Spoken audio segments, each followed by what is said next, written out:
Okay, let's talk about this. Stephanie Taylor is a parliamentary reporter for the National Post. Stephen Chase is senior parliamentary reporter for the Globe and Mail. Hello to both of you. Hi. Okay, so all three of us were in Washington. We came back to Ottawa, midday today. And I think it's fair to say that the Carney team was feeling fairly positive about the visit down to Washington and how things went down in the Oval Office yesterday in particular. Then you have Mark Carney coming home, getting hit hard by Pierre Poilievre, who basically accuses him of, bowing down to Donald Trump.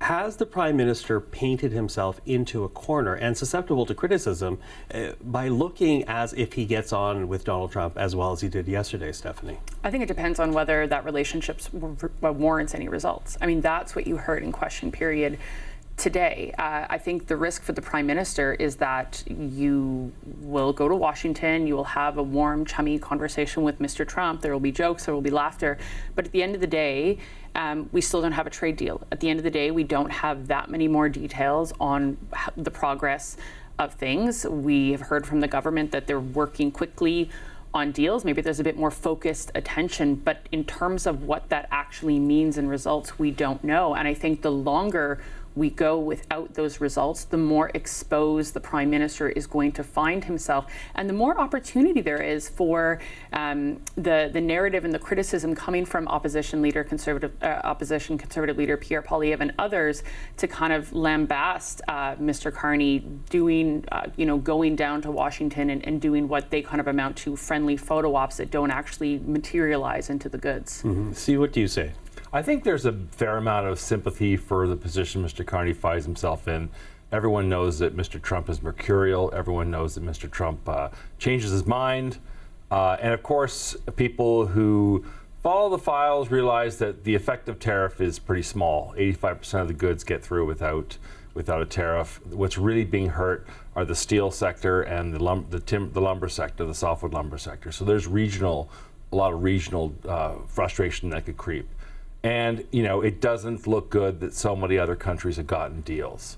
So, yeah, I think Mr. Carney is still in his honeymoon period. I don't know exactly when that's going to run out, but I don't know if Canadians would fault him for trying to at least get along with. Nobody wants a Zelensky-like scenario in the Oval Office where you're fighting with the people who can determine what tariffs you have. Yeah, and that didn't happen. In fact, even today, we knew last night that after the White House, the Prime Minister then went on to have dinner with J.D. Vance, the U.S. Vice President, and his wife. J.D. Vance putting out a message today that it was very constructive and continued to be a good conversation between the two sides. But that said, the photo ops, the criticisms that we've heard from Pierre Poilievre that says these foreign trips are nothing more than that, as you say, Stephanie. If we don't have details, what was accomplished, do you think, in D.C.? I think it was, as the Prime Minister and Intergovernmental Affairs Minister Dominic LeBlanc, is this discussion of kind of a more focus from the American side on getting some kind of resolution for Canada. To Steve's point, I think a lot of Canadians are sympathetic to dealing with a volatile president like Mr. Trump. And so I think there is a bit of a sense from the Canadian side that there's some momentum coming after this, that there is talk of perhaps kind of cooperation on energy, for example. But again, I think I think Mr. Trump is a relationship person. I think there is a good sign that he's speaking very positively of the Prime Minister. But I think ultimately this is going to come down to results and the question of how long are Canadians going to be patiently waiting for the results. And again, to Steve's point, I think Mr. Carney is in a honeymoon period, but eventually that honeymoon period will end. And what will that period look like if all we've kind of gotten are positive trips to Washington? And the risk here is the momentum petering out, right? Mm-hmm. Who's to say how long the American side will be focused on dealing with these Canadian tariffs? Mr. Trump has a lot on his plate. There's many other countries looking for deals. So does this momentum lead to something culminating in the coming weeks, as the Prime Minister's office said? Or could there be another risk where things kind of seem to stall out? We see more tariffs coming on versus any movement on a deal. Mm-hmm, mm-hmm. Sorry, go ahead, Steve. I was just going to say, I also don't think Mr. Trump or Mr. Carney had any choice. My understanding is Mr. Trump said to him while they were both in New York for the UN General Assembly, well, you got to come to Washington. So he can't say no to that. He has to go. But what's interesting during the conversation is the areas of commonality that Mr. Trump sketched out that previously would have been frictions. He said he thinks Carney has done a good job of dealing with fentanyl smuggling across the border. You remember that was the original reason for the first tariffs. Yeah.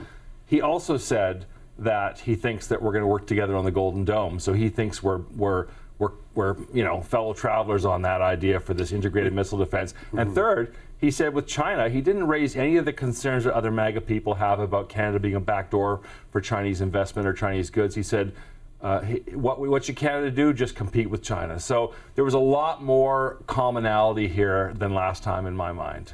So like Stephanie said, it's relationship building with a man who's all about relationships. Well, in some ways that leans in onto what the PMO was saying, that this is a not only trade but also a strategic, initiative kind of meeting that was going to take place between the two, despite the low expectations that they, the bar that they're trying to set going into it.